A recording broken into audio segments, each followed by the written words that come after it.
Mengikuti perkembangan proyek rumah DP 0, sejak jadi janji kampanye sampai dengan tersandung kasus korupsi, jelas Bambang Wijoyanto salah posisi dan perlu dimintai pertanggungan jawab. Dia semenjak awal sudah terlibat, langsung atau tidak langsung, atas janji kampanye Anies ini, karena dia adalah salah satu tim sukses Anies Sandi saat Pilgub DKI 2017. Dia tentu ikut merumuskan proyek ini diajukan sebagai janji kampanye. Rumah DP 0 kata Anies dulu, dia ogah menyebut itu program karena katanya kalau program ada banyak alasan untuk tidak diselesaikan. Dia lebih suka disebut janji, karena kalau janji, baginya harus ditepati. Wih, gayanya Anies memang jagoan banget. Pantes saja warga Jakarta cinta banget sama Anies. Tapi sayang, sampai sekarang. Di tahun ketiga Anies memimpin Jakarta, baru 0,34% rumah DP 0 yang dibangun dari target 232.000, atau masih 99,66% yang belum dikerjakan. Padahal durasi memimpin tinggal 2 tahunan. Seharusnya ini sudah menjadi alarm buat Bambang untuk serius bekerja. Apalagi posisinya diangkat Anies pada TGUPP, Tim Gubernur untuk Percepatan Pembangunan, adalah sebagai anggota bidang hukum dan Ketua Komite Pencegahan Korupsi.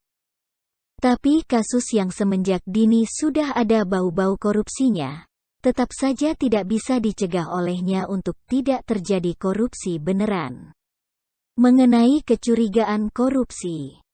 Saat proyek ini mulai diresmikan dan peletakan batu pertama di tahun 2018, publik mulai bersuara, termasuk di dalamnya ahli-ahli ekonomi. Tapi Bambang tidak bergeming. Tahun 2019. Proyek ini menjadi sorotan karena adanya temuan Badan Pemeriksa Keuangan Perwakilan Provinsi DKI Jakarta soal potensi kerugian negara.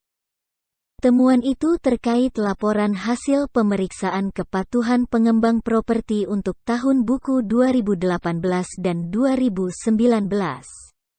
Kata BPK, ada 2 indikasi atas potensi kerugian negara itu yaitu denda keterlambatan senilai 4,73 miliar rupiah dan potensi kelebihan pembayaran pekerjaan senilai 4,55 miliar rupiah.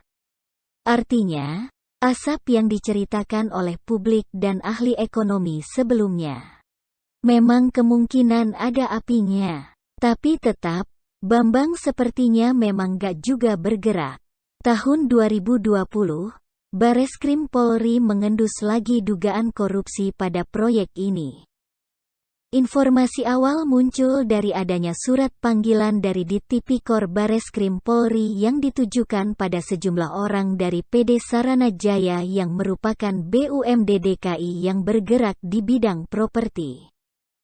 Dalam surat panggilan itu tertera dugaan kasus korupsi dan tindak pidana pencucian uang, TPPU, terkait pembelian aset yang dilakukan PD Sarana Jaya pada tahun 2018 sampai tahun 2020. Kasus itu masih dalam tahap penyelidikan, belum ada tersangka yang ditetapkan. Benar, lidik penyelidikan, kata Karo Penmas Divisi Humas Polri Brigjen Argo Yuwono kepada wartawan, pada waktu itu. Senin, tanggal 9 Maret tahun 2020. Bambang kemana? Entah. Terbaru, KPK saat ini sudah melakukan penyidikan juga terhadap kasus korupsi pada proyek yang sama. Benar. Setelah ditemukan adanya 2 bukti permulaan yang cukup, saat ini KPK sedang melakukan kegiatan penyidikan dugaan tindak pidana korupsi terkait pengadaan tanah di Munjul, Kelurahan Pondok Rangon, Kecamatan Cipayung, Kota Jakarta Timur, Provinsi DKI Jakarta tahun 2019, kata Ali Fikri, juru bicara KPK. Berkaitan dengan perkara itu, Anies telah menonaktifkan Youri Cornelis Pinontoan dari jabatannya di PD Sarana Jaya. Jadi saya perhatikan, sejak awal Bambang mengikuti janji dan proyek rumah DP 0 ini. Sampai dengan kemudian masuk kepada penyidikan oleh KPK, Bambang sepertinya hanya berposisi sebagai penonton saja. Padahal dia dibayar pakai uang rakyat, dengan tugas yang diberikan oleh Anies sebagai pencegah korupsi. Dengan ketidakmampuannya melakukan pencegahan korupsi, saya kira bisa disimpulkan dia memang berada pada posisi yang salah. Anies salah memilih orang untuk bertugas sebagai pencegah korupsi. Lalu, pertanggungjawaban apa yang bisa kita mintakan kepada Bambang? Sedangkan dia sampai sekarang tidak terdengar sedikit pun mengomentari masalah ini, seolah-olah dia cuci tangan dan tidak merasa berdosa akan kejadian ini. Jawabannya, tidak ada. Karena kalau kita minta pertanggungan jawab, seperti biasa dia akan bilang, itu kan masih dugaan korupsi, belum terbukti terjadi korupsi beneran. Lalu, kita dengan gemes akan membalas, kalaupun sudah terbukti, itu artinya dirimu memang tidak berguna di TGUPP Bambang.